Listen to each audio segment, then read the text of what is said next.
Back in 2019, I had the privilege to going on tour with these illustrious gentlemen and ladies, and the first country we visited was Iran. Now, I've never been to Iran before, so I was very keen to go there. This is where you get a lot of Persian history over there in Iran, biblical Persian history, and we had an enjoyable week visiting the sites. Now, we landed in Tehran, got in our bus, and we drove down to Hamadan, Kermanshah, down to Shush. At Shush is where you have the excavated palaces of Xerxes the Great, and how that relates to the Bible. This is where Queen Esther was brought in before Ahasuerus or Xerxes. This all took place in Shush. And then down to Persepolis. At Kermanshah and Hamadan, this is in the mountains. There's snow everywhere. This is where the Persians would have their summer residence or palaces because it was cooler. And in the winter, they would go down on the plains to Persepolis, and they had palaces down there, around there, near the modern city of Shiraz. Now, this is Kermanshah. It's 184 kilometres from Hamadan. And we're going to go here first because just outside Kermanshah is the Zagros Mountains, and this particular mountain, Mount Behistun.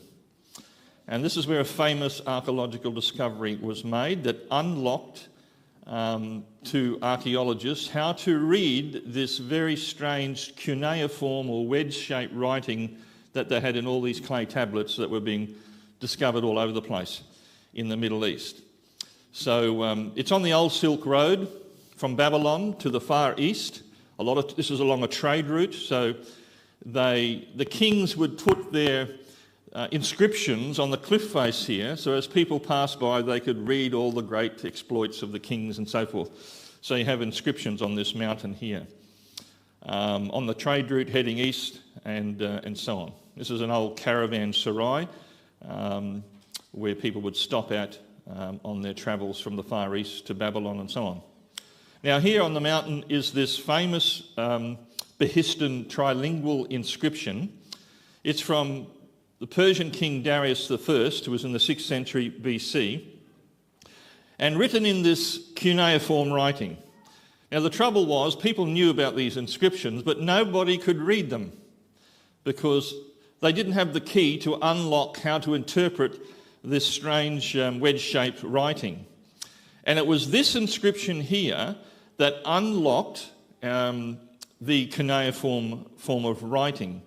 We know today that the inscription documents King Darius I, who put down a rebellion following the death of Cambyses II, a Persian king. Darius fought 19 battles in 1 year, and you can see here King Darius with his foot on one of the conspirators. Can you see that? And others with their hands and their necks tied by ropes being brought before him. So he's celebrating his victory over those who wanted to bump him off. Now, in the early 19th century, archaeology was just taking its first steps, modern archaeology. Scholars began to attempt to decipher this strange cuneiform writing, and they hadn't made much progress. Well, it was Henrik Creswick Rawlinson, a British officer who was stationed in Kermanshah back in 1836. He set out to copy and decipher this strange writing.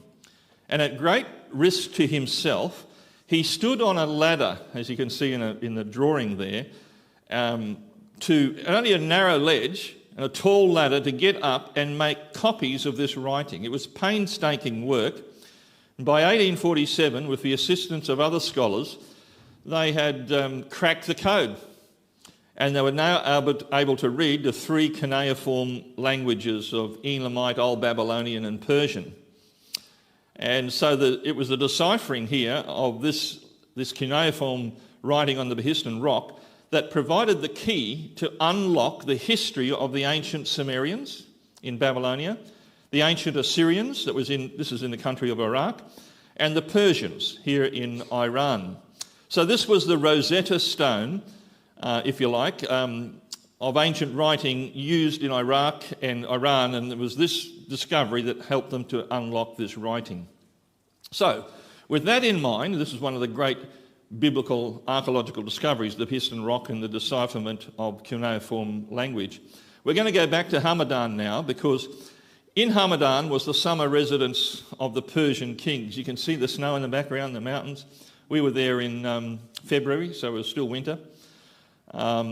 And it was once the capital of the kingdom of the Medes. Now, in the Bible, we read about the Medes and the Persians, yeah? Well, in Iran, this is the Median territory, the Medes, and became the summer residence of even the Persian kings at this place. The tell here, or the archaeological site, is Ecbatana, the capital of the Medes in the 6th century before Christ. And not far outside this capital is a place 12 kilometres southwest of Hamadan, which is known as the Ganjnama reliefs, old Persian reliefs. So here they are on the rock face. They're in 3 columns of 20 lines each, and it's the same inscription in Old Persian, Elamite and Babylonian cuneiform. They're all this cuneiform writing, but in 3 different scripts. Now, both begin with praise for the supreme god of Ahura Mazda, the creator god of the old Persian religion. And then they continue with saying, I, Darius, great king, king of kings, etc., and so forth. And so Darius the first, that is mentioned here on this inscription, is also a king mentioned in the Bible. So the decipherment of cuneiform helped to verify kings, Persian kings mentioned in the Bible that are now here in secular history, up there on those reliefs. And then you also have mention here of Xerxes. This is the relief of Ahasuerus, or Xerxes. He was the king with Queen Esther. And you read the book of Esther in the Bible. In the 5th century BC, he's mentioned on those reliefs there as well. So in Ezra chapter 4, just in verse 5, 6 and 7, it mentions 4 Persian kings that are all confirmed outside the Bible in the various reliefs in Iran. Cyrus, Darius, Xerxes and Artaxerxes are all mentioned here.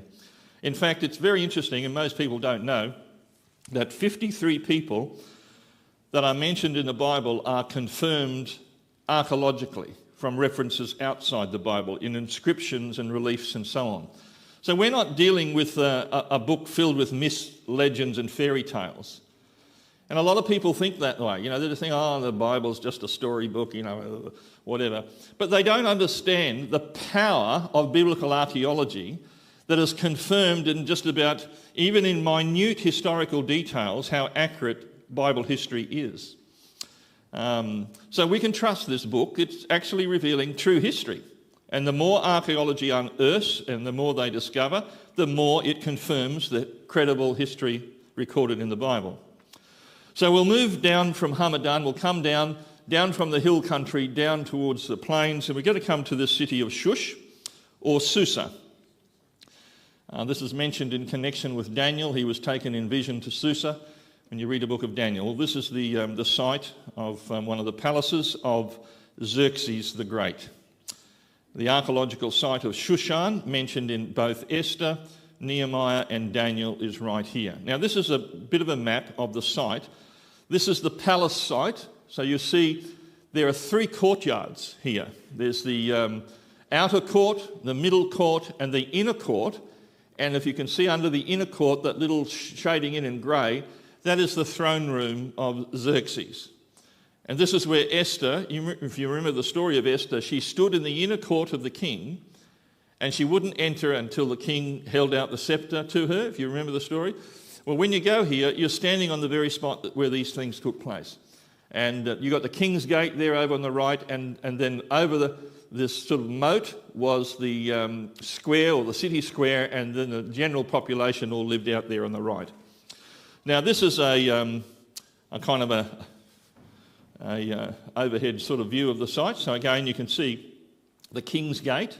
To the right of this picture would have been the residence for the population, but this is the palace residence here. And you've got the outer court, the inner court, the throne room there, and the inner court. In the foreground is a French castle because they were there and they built a French fortress there as well. Now, reading in the book of Esther, Esther chapter 4, verse 1 and 2, when Mordecai learned all that had happened, he tore his clothes, he put on sackcloth and ashes, and he went out to the midst of the city, and he cried with a loud and a bitter cry. And he went as far as the front of the king's gate, for no one might enter the king's gate clothed with sackcloth. Now, this bridge here, there was a moat around the palace here, but this is where he would have come. So Mordecai would have come here, and he didn't go into the king's gate, couldn't go in there clothed with sackcloth. But this is the site where all this took place. And I find it thrilling because it just puts, these actual places, it makes Book of Esther come alive when you go and see it, or at least you see pictures of it. Again, this is looking over there. You can see the city square, and then this bridge, and it comes up to the King's Gate, and then you have the mound of the palace complex there. Now, it was death for anyone to go into the inner court of the king unless they had been called. So you read here, Esther went and stood in the inner court of the king's palace, while the king sat on his royal throne in the royal house facing the entrance of the house. So you can get the picture. She stood in the inner court. She wouldn't enter into the royal house, but inside there was the king sitting on his throne, visible from the courtyard, the inner court.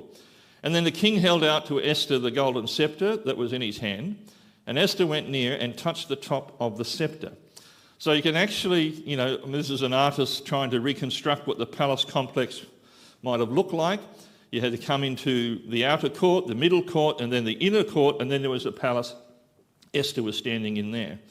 So again, bird's eye view over the top. There's the inner court, and X marks the spot as where the throne room was, where Xerxes would have beckoned Esther to approach. Now, when I went there, I didn't really know all this. I normally do my research, but I didn't do my research on this one. So we turned a corner, and I photographed here. And what's in the foreground here, this is the inner court. And you can see across this green, excavations have gone on there, but across are the paving stones of the inner court. And where the arrow is pointing is into the throne room of the king, where Xerxes would have sat. So here it is looking straight on. You can see in the foreground the paving stones. They're still there. Here they are. In the inner court of the king's palace, and so on. So again, just looking above, you've got the palace complex of Susa there. Just over kind of a little river is the tomb, or the traditional tomb, Muslim tomb of the prophet Daniel. And here it is. Because Daniel is revered not only by the Israelis or Christians, but also the Muslims.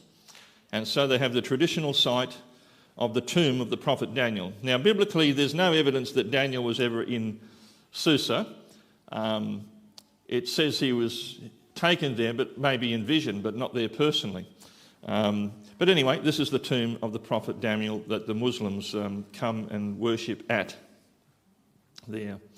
We went through the markets just nearby here and getting around, and these two fellows approached. Now, if you've been to Egypt, anyone who approaches you wants your bakshish. They want money for something. And I was thinking the same, and we're in a strange country. I mean, this is Iran. This is like oh boy, Iran, who wants to go there? So when they came and approached, I thought, what are we in for here? Anyway, they smiled and they just wanted to know where we're from, Australia. And then they began to talk, you know this fella. And they were mentioning all these Australian soccer stars, of which I absolutely know nothing about. And he said, we love Australia, soccer and all the rest of it. And I said, well, I don't.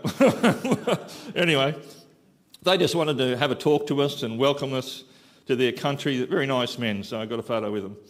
And you go through the markets, and the Iranian people, you don't feel afraid there. You don't feel that they're looking, what are you doing here? They're very welcoming, very kind, and when they saw us, you can spot the tourists easy. They don't get many tourists over there, so they come up and they want to talk to you.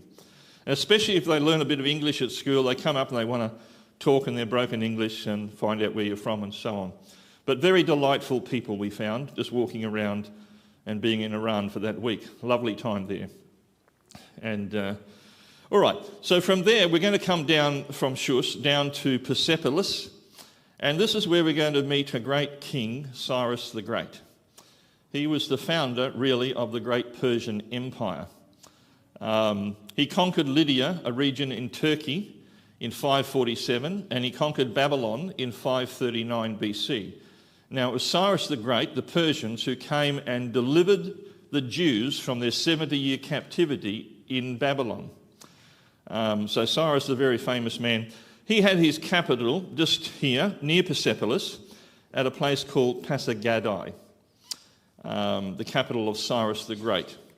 So we went to see the site. It's a World Heritage Site. It's a massive site, and by the way, it's winter. We were freezing to death, and you can't just walk around. It's a big, big, big area, so we jumped in these sort of big, electric golf carts or whatever they were, and they took us around to the various sites. And here we come along to what's left of the ruins of the palace of Cyrus the Great.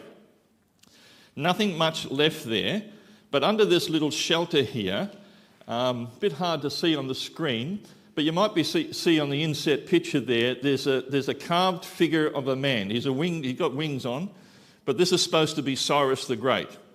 And they found there was an inscription that was once above the figure until it faded away in 1861, and it read this: "I, Cyrus the King," and it clearly shows that this winged figure that's in this picture here was a symbol of Cyrus the Great, and was erected a short time before his death in 530 BC. But what does remain of Cyrus the Great is his tomb.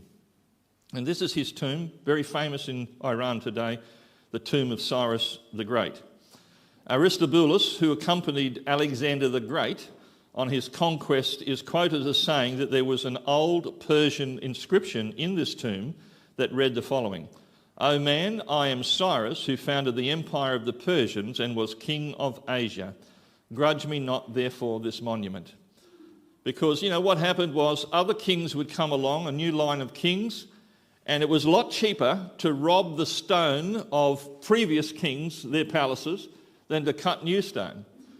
So that's what they did. They demolished the palaces of previous ones and built their own. Why not? But Cyrus knew of this practice, and he said, "Please, take my palace down, do whatever you like, but please leave my tomb alone." Well, there it is. They left it alone, and it's still there. Now, this brings us over to London and to England, where we visit the British Museum, one of the great archaeological museums of the world. And in there, they have what's called the Cyrus Cylinder, the world's first charter of human rights. It was found in the 6th century. It was from the 6th century BC, but found in Babylon in the excavations there in 1879. Now, the victorious Cyrus is portrayed as having been chosen by the chief Babylonian god Marduk to restore peace and order to the Babylonians. And the text states that Cyrus was welcomed by the people of Babylon as their new ruler, and he entered the city in peace. Now, he's trying to win over the conquered Babylonians, and that's why he's saying that your God has allowed me to become the new ruler. And it extols Cyrus as the benefactor of the citizens of Babylonia, who was the king now who improved their lives, who repatriated displaced people, and restored temples and cult sanctuaries across Mesopotamia and elsewhere in the region. Cyrus is known as a very tolerant ruler to conquered peoples. Now, it says here in this inscription, Marduk, the god of Babylon, looked through the countries, and searching for a righteous ruler, he pronounced the name of Cyrus, king of Anshan. Anshan is an ancient Persian city just 43 kilometres from Persepolis, and declared him to be the ruler of all the world. He made him to set out on the road to Babylon, and without any battle, he made him enter his town Babylon, sparing Babylon of any calamity. Now, I find that interesting because this is a foreign power invading Babylon. Iran invading Iraq, fighting with Iran. Iran in Iraq, yes, or the Persians coming against Babylon. Now, obviously, you're going to have a fight. But he says here on this inscription, he went in and he took the capital city of Babylon without a fight. Now, how did that happen? Well, we've got to go over to Jerusalem, to Israel. And in Jerusalem, they have the Jerusalem Archaeological Museum and the Shrine of the Book, where they have on display some of the Dead Sea Scrolls. And they have in the Shrine of the Book a complete scroll of the book of Isaiah. In fact, they found 2 complete scrolls of Isaiah, all 66 chapters, dating back between the 2nd and the 3rd century BC. Now, here's the great Isaiah scroll found at Qumran Cave 1 back in 1947 on display. And by the way, I actually found online a high-resolution image of the whole Isaiah scroll, and I had it printed, and there it is on the table. So you can read the Hebrew if you can. There it is. All 66 chapters, 54 columns of text, 24 foot long. And there it is. Now, we were there just last year in October of 2023. And, you've got to have some relaxation. It was after some meetings in Poland. And we were enjoying the Dead Sea. We were staying at the Ramada Inn on the Dead Sea. People love the mud of the Dead Sea, by the way. And some of you ladies, if you go to the beauty shops and whatever else, you can buy Dead Sea mud. Is that right? Have you seen it anywhere? You can. Yes. Well, here you can get amongst it for nothing. Well, that's all my colleagues back in 2019. Now, this is my Polish translator, the next photo, in 2023, just last year, Zygmunt Ostrowski. There we go. Yeah, he lives in Melbourne. So he's very famous now because I show his picture everywhere I go. Well, I did a little video of the guy, but it's just, I can't show that. No. He looks no younger now. Yeah. So women everywhere are talking about this mud mask, and yes, very good for the skin, you see. So when I was there, I saw that they were selling the Dead Sea mud, and I thought, oh, look, my wife, where's Sue? Where is she, by the way? There she is. I said, oh, Sue would really enjoy if I brought home some Dead Sea mud to put on her face. And then I looked at the price, and I thought, oh, no, she can do without it. Yes. But the Dead Sea, of course, is the most salt-saturated water in the world. This is me back in 1995, and the day before, we had been trekking all over Petra. And I developed a sweat rash. I'm not going to tell you where, but when I got into that water, you better believe it was agony. And I got in, it was stinging me like you wouldn't believe, and I was telling the fellow, will you hurry up and take the jolly photo? And as soon as he went click, I went straight out under a fresh shower. And I had to wait another 10 years before I could have a swim in without any rashes. So this is in 2019, but it was pretty rough on the sea. This was on the Israeli side. And then we had our most enjoyable swim in the Dead Sea just last October. Very buoyant. I was in there reading a book, and, it's the most salt-saturated water in the world, 34% salt. And it's very beautiful on the Jordanian side compared to the Israeli side, because you get beautiful salt formations on the Jordanian side, as you can see here in the picture. Here's another one. It's 430 metres below sea level, the Dead Sea. It's 50 kilometres long by about 50 kilometres wide at its widest point, and it has a maximum depth today of about 304 metres. And it's dropping by a metre every year. So this is, you can look here and you can see up the hillside where the water used to be. And it drops a metre every year. But the beautiful salt formations as you go around here. Beautiful spot. Even our guide said, hey, we're glad we stopped here. This is the most impressive sight we've seen. They were living there all their lives. So as you look across the Dead Sea, beautiful. But it is dying, the Dead Sea, dropping by a metre. Now you can see right in front on the left-hand side are salt incrustations. This is where the water used to be.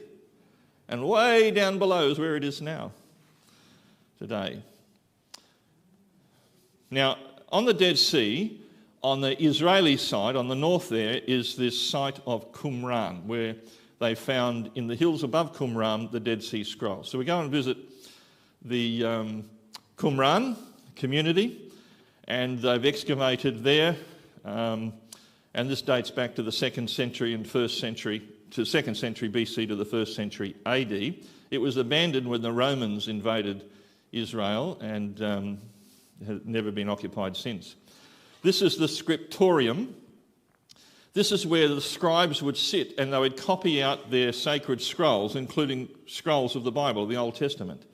They had a plaque outside this room, plastered mud brick benches and tables were discovered here, along with 3 ceramic and metal inkwells attesting to the fact that the scribes who copied the scrolls sat here. When the Roman army approached Qumran, this is in 68 AD, the scribes placed the scrolls in clay jars and they hid them in the caves and the cliffs above Qumran. So this is an artist's portrayal. You know, you'd have a fellow at the front, he'd have the master scroll, you'd have maybe 20 other guys sitting around, all with a scroll, and he would read a few words and they'd all copy it down. And as soon as they came to the word Yahweh or Jehovah or God, they'd all get up and go and have a ritual bath. They had to be ceremonial clean before they would write the holy name of God. And if in the sentence there were 5 references to God, they'd have 5 baths. They'd come back, write a few other words, go back, have another bath. Come back. That's how serious they were about copying out the sacred scriptures, you know. People have an idea, oh, well, you know, the Old Testament, you know, it's been translated down through the millennia. You know, you never know what the original is like. Listen, not like with people like this. They were absolutely ridiculous in their scrupulous, in their accuracy of transmitting their sacred scriptures. They found the desks where they wrote on, they found the inkwells they dipped their pen into and so on here around the Dead Sea. Here's some of the ritual baths that they had there. When the Romans came to town, they had various jars, obviously for storing grain or food or whatever else, but they used it to put their scrolls in and they hid them in the cliffs above the Qumran community. Now, this is the location of Cave 1, where the 2 copies of the Isaiah scroll were found here in 1947. Now, this is Cave 11. This is where Muhammad Ed-Dip. He was the Bedouin boy who was looking after his uncle's goats amongst the hills, you know, around above Qumran. And as a boy, with boring activity, and what am I going to do? He saw these holes in the cliff. I'll get a rock and I'll see if I can throw it in these various holes. And one rock went in and he heard the breaking of pottery. Oh, treasure, he said. So he lowered himself in and all he found was these broken jars with old parchments and thing on it. But he didn't realise that one of those things would sell for $1 million a few years later. They found 11 caves with over 200 different scrolls and thousands of fragments. And when the Bedouin found out they're worth money, they just scoured the whole cliff face for caves looking for some of this stuff, and they'd even tear them up and sell them off piece by piece. But thankfully, they found their way into the right hands. W.F. Albright, who was the greatest archaeologist until his death in 1971, he said it's the greatest manuscript discovery of modern times, the greatest archaeological discovery of the 20th century. And the reason why they were so important is because the oldest copies of the Old Testament that we had prior to 1947, the oldest copies of the Old Testament dated to 916 AD. Now you have scrolls now from the Old Testament that date to the 2nd and even the 3rd century BC, 1,000 years earlier. And so everyone was wondering, well, if as we compare the two, how much has changed over a millennia of copying, you see? Well, you know, when they compared the 2 sets of scrolls, they didn't find any differences at all. No essential, almost exact copies. Every book of the Old Testament represented in the scrolls was there, except for the book of Esther, and 2 complete scrolls of the prophet Isaiah, dating back to the 2nd century BC. Miller Burrows, who worked on the Dead Sea Scrolls, he said there are minor omissions and additions, but the remarkable fact is there is nothing which can be called a major addition or omission. And Gleason Archer, another scholar who worked on the scrolls, he said even though the 2 copies of Isaiah discovered in Qumran Cave 1 near the Dead Sea in 1947 were 1,000 years earlier than the oldest dated manuscript previously known, they proved to be word for word identical with our standard Hebrew Bible in more than 95% of the text. The 5% of variation consisted chiefly in obvious slips of the pen and variations in spelling. So how accurate have the Hebrew scribes passed down an accurate record from the original written text? Now, the prophet Isaiah, he wrote a remarkable prophecy concerning Cyrus, who wasn't even born for at least another 100 to 140 years in the future. And now today, there's no serious archaeologist who questions the old age of the book of Isaiah from the 7th century BC. So it's an accurate book. But notice what he said in Isaiah 44. I will dry up your rivers, who says of Cyrus, he is my shepherd, and he shall perform all my pleasure. Now keep in mind, what's so dramatic about this? Cyrus was not a sparkle in his mother's eye for another 140 years. So either you've got to prove that these books were written after these historical events and written as if they were make-believe prophecy, or you have to accept the fact that Isaiah was under a divine inspiration predicting the very name of this king who would conquer the Babylonians. Now it goes on to say, saying to Jerusalem, you shall be built, and to the temple your foundation shall be laid. Now at this time, Solomon's temple was still in all of its glory in Jerusalem. And Isaiah is predicting a time when that temple will be destroyed.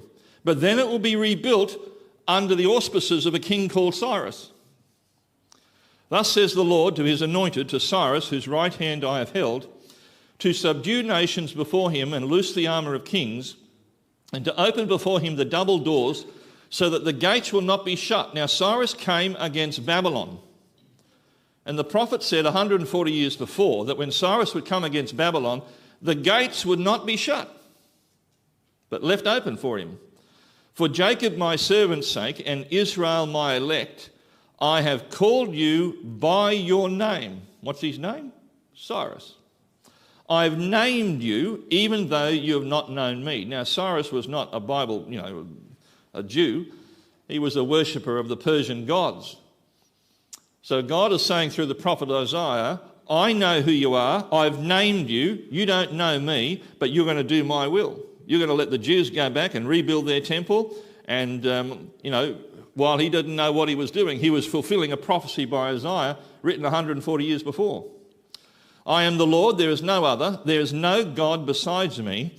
I will gird you, though you have not known me. Now, why is all this revealed more than a century before it happened? For this reason, that they may know from the rising of the sun to its setting that there is none besides me, I am the Lord, and there's no other.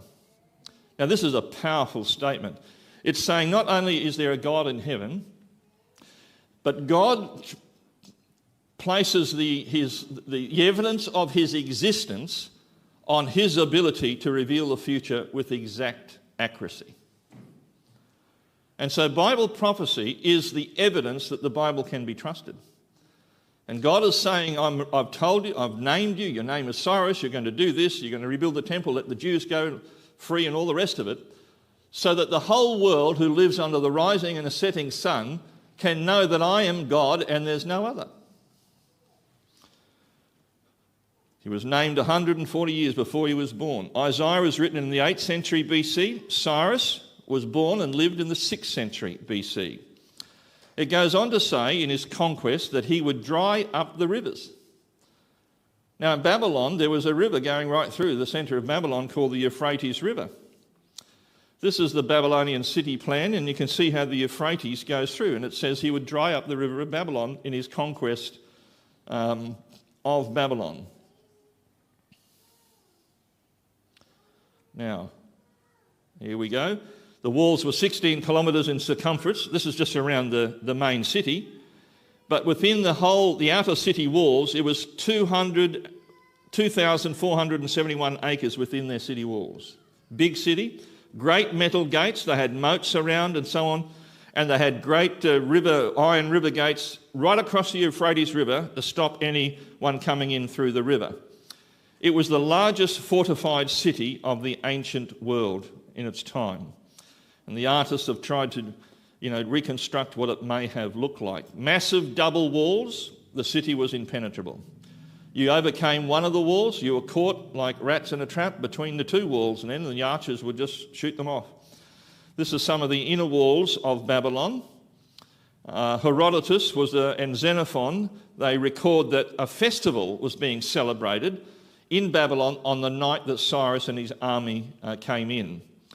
Now what Cyrus did, because the river Euphrates went through the city and there were great iron gates even over the river, Cyrus diverted the river Euphrates, historians tell us.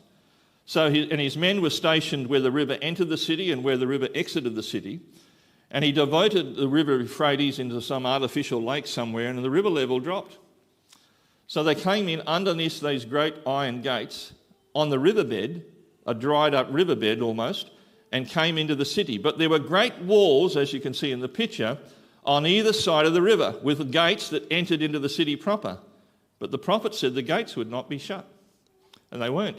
They were having a drunken festival at the time, and they left the gates open. So Cyrus' men, they got in under the river gates, they came into the city, the gates along the walls either side of the river were left open, and they just marched in, and it's no trouble fighting drunk men. History records the very fact. The gates will not be shut and they were left open. In fact, Daniel 5 tells us about the last night of Babylon. They were having Belshazzar's feast, remember? And that night, Belshazzar was slain on his throne, and the Persian army had taken Babylon, exactly as the Bible said, without a battle, and exactly as recorded in Cyrus's famous Cyrus cylinder.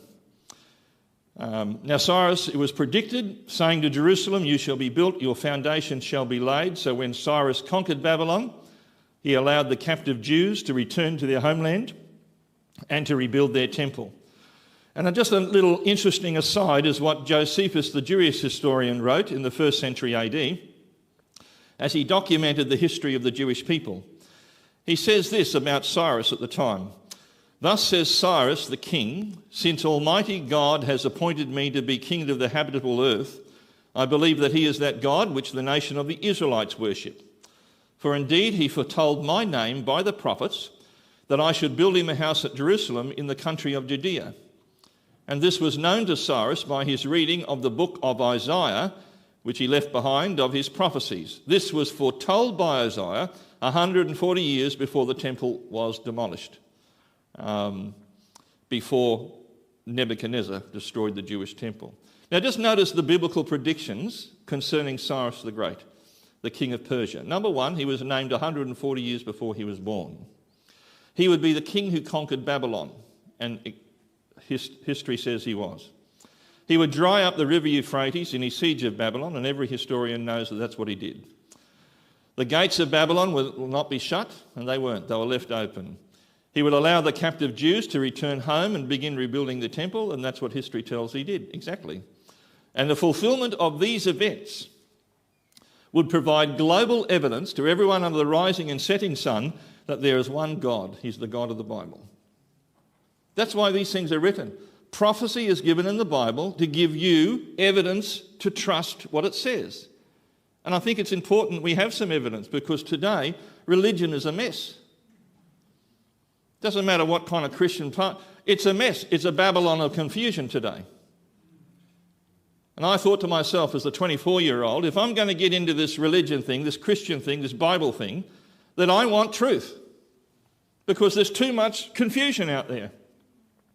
And this is the sort of thing that was revealed to me. Now, this is solid evidence upon which I can build a certain faith in the Bible. Now, we have significant archaeological evidence for Cyrus, the Persian king. We have the greatest archaeological discovery of the 20th century. You have the Dead Sea Scrolls that document the fact that Isaiah was an old book, even by the time the scrolls were written. We have the complete book of Isaiah from the 2nd century BC. We have the detailed prophetic portrayal of who would overthrow Babylon and how it would be overthrown. So when I assess all this evidence, I have to ask myself the question, is this old book simply the product of human guesswork, Or is there such a thing as divine inspiration? And I can't come to any other conclusion that this book must be more than just a book. We go over to the Louvre in Paris, and their ancient priests, they use various forms of divination and astrology and omens, etc., in order to divine the future. And I don't read French, but even in French I can understand what some of these tablets are saying. So one of the captions on one of these tablets said, it's a text of divination, and it's how are they divining the future? They're looking at the intestines of sacrifice animals. And this is the tablet, a tablet that shows how they examined the intestines of sacrifice animals in order to divine the future. At the same time, this is what they did, at the same time Isaiah and Ezekiel lived, this is what the other nations around about were doing. They also used another thing, astronomy or the horoscopes. Astrology had a grand place in the art of divination. Here's an ancient astrological column from Mesopotamia in the Louvre in Paris. I visited Delphi in Greece. And this is the site of the famous Greek oracle of Delphi. Kings of the ancient world would pay vast sums of money to come to these oracles and have their future foretold. And they built treasuries there. They brought great wealth. Here's the treasury of the Athenians, and there were other treasuries there and so on. And a priestess here, called a Pythia, would enter into kind of a trance-like state, speak in tongues and speak unintelligible gibberish, and divine the future, and it would be interpreted for the king. On one occasion, King Croesus of Lydia, this is in Turkey, asked, "Shall I fight with the Persians?" Well, he consulted the oracle, and the oracle said, "Well, a great kingdom shall be destroyed." "Oh, good," he said, "I'll go and fight." But it was his kingdom that was destroyed, and not the others. Two bob each way, that's a bit ambiguous. And it doesn't matter what ancient culture you go through, whether it's the ancient Hittites or the Romans or the Canaanites, the Assyrians or Babylonians, the Egyptians or the Greeks, they all worshipped the sun, the moon and the stars. They all used astrology. They all used various types of divination to interpret. They had an insatiable desire to know the future. And our modern world has exactly the same desire, doesn't it? We're still into all this stuff today. It's in our modern world. Millions of people wouldn't get out of bed unless they'd read their horoscopes to discover the future for the next day. There's a growing interest even in biblical prophecy today and end-time events. And if we just want to define the term prophecy, it's an inspired utterance of a prophet viewed as a revelation of the divine will. And secondly, it's a prediction, it could be a prediction of the future made under divine inspiration. An inspired message or prediction transmitted orally or in writing. And we can ask the question, there's a lot of false prophecy out there, but does true prophecy exist? And in this book that I like to give away called Can We Still Believe the Bible, Brian Ball says, well, authentic prophecy would have to be clear and unambiguous. True prophecy would have to be specific and detailed. And thirdly, true prophecy would have to be critically evaluated, by the independent source of history. And the greatest collection of ancient prophetic writings belong to ancient Israel. And in the book of Isaiah, speaking about God's ability to reveal the future, he says this, "Remember the former things of old, for I am God and there's no other. I am God and there's none like me." Now, how is this God unique? Well, it goes on to say, declaring the end from the beginning and from ancient times things that are not yet done, saying, "My counsel shall stand and I will do all my pleasure." Now, it's very clear that God is stating his very existence on his ability to reveal the future with accuracy.